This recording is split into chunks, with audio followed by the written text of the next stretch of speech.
Welcome to this explainer. Today we're going on a literal digital treasure hunt. Have you ever wondered if there's a forgotten bank account or maybe an old uncashed check out there just waiting for you?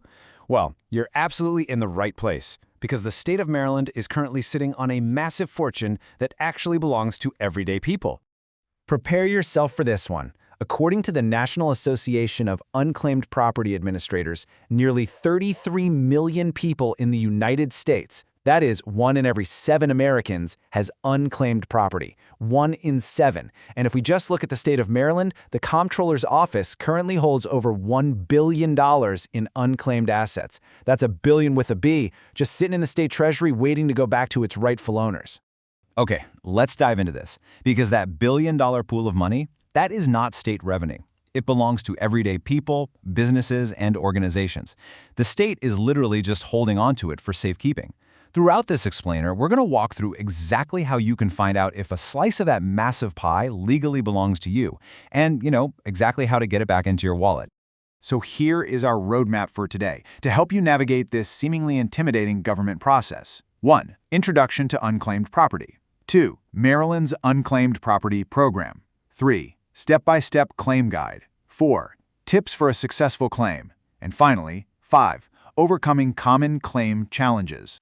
All right, Section 1, Introduction to Unclaimed Property. So, how does your money end up separated from you in the first place? Honestly, it usually happens through simple life changes. You move, you change jobs, or maybe you just completely forget an account exists. So the crucial point is, we are talking strictly about intangible financial assets here. When we say property, we don't mean real estate or a boat or a car. Unclaimed property represents a financial obligation that a company holds for you, but they've just completely lost contact with you. To bring this to life, let's look at some common examples. We're talking dormant checking or savings accounts, uncashed payroll checks from that random summer job you forgot about, insurance proceeds, dividends, stocks, bonds, or even the physical contents of abandoned safe deposit boxes, which, by the way, often contain jewelry or really important documents. Basically, if it has monetary value and is held by a business that can no longer find you, it falls right into this category. Moving right along, Section 2, Maryland's Unclaimed Property Program. Now you might be wondering, how does the government handle these assets? Businesses don't just hand over your money on day one. No, they're required to wait out what's called a dormancy period. This is just a specified time of inactivity. For most assets, think bank accounts, uncashed checks, this period is 3 years. For safe deposit boxes, it's 5 years. Your bank actually has to try and contact you between 30 and 120 days before handing anything over. But once that dormancy period expires with no contact, the law mandates they transfer those assets to the Comptroller of Maryland's Unclaimed Property Unit. And here's the best part.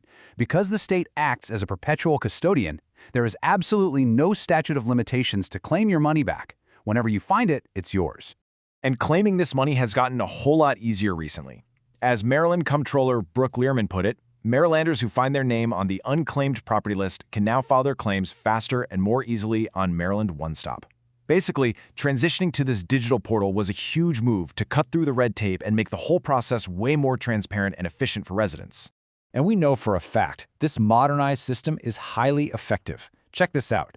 Since 2023, the Unclaimed Property Division has successfully returned over $264 million to its rightful owners. The system absolutely works, and it is 100% worth a few minutes of your time to check. Let's get into the how-to. Section 3, Step-by-Step Claim Guide. Which brings us to the most important part, our practical, tactical tutorial phase.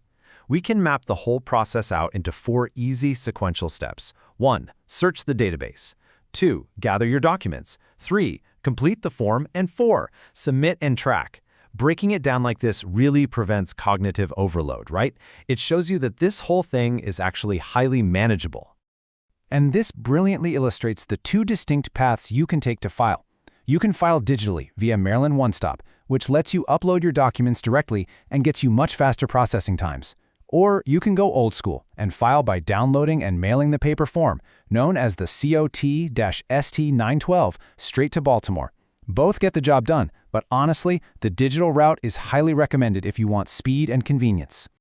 So how do we actually execute this? First up, open your web browser and head over to claimitmd.gov. You can search by your last name, your business name, or a property ID if you got a notification letter in the mail. Once you find a match, you'll generate a unique claim number. Securing this claim number is absolutely mandatory. I can't stress this enough. They literally cannot process your submission without it.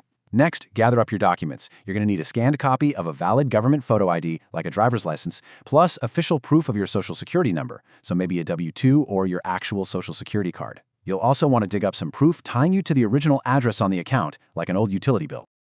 Moving on to Section 4, Tips for a Successful Claim. To make sure your claim sails through the system without a hitch, here is perhaps the most crucial tip of this entire explainer. Claiming your property directly through the state of Maryland is completely 100% free. The state does not charge you a dime to return your own assets. So you really need to watch out for third-party finders or trackers who offer to recover your assets for a fee or a cut of your money. Maryland law even makes it unenforceable to charge recovery fees within a specified time frame. Just file directly through the state program at zero cost. You also want to set some realistic expectations for the timeline here. Once you submit, a straightforward, well-documented individual claim takes roughly 6 to 8 weeks to process. But if your claim is a bit more complex, like if you're dealing with a deceased relative's estate, a trust, or really massive asset value, it can take up to 90 days or even longer while the Unclaimed Property Division carefully reviews all that documentation. Let's move to and see how this builds into Section 5, Overcoming Common Claim Challenges. Look, the process is a breeze if you're just claiming your own simple checking account. But what about the edge cases? Well, the administrative burden of proof is entirely on you. Depending on your claimant class, the state requires specific documents to prevent fraud. If you're the original individual owner, your photo ID and Social Security proof are usually enough. But say you're an heir claiming for a deceased owner, you've got to provide their death certificate plus legal documentation proving your heirship. Or if you're a corporate officer claiming for a business, you'll need proof of the corporate FIIN, which is your federal tax ID, a completed W-9, and legal proof that you actually have corporate signing authority, like a corporate resolution. Now, what's really interesting about this slide is how the bureaucracy deepens when dealing with estates and joint accounts.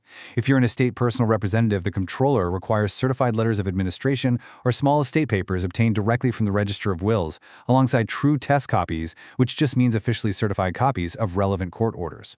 And what about claiming an old joint account? For that, you'll need the photo IDs, Social Security verifications, and actual physical signatures of all living joint owners on the claim form. If a joint owner has passed away, their death certificate is required. It's like a giant puzzle, but perfectly doable. As we wrap things up, just a quick professional disclaimer. This explainer is strictly for informational and educational purposes.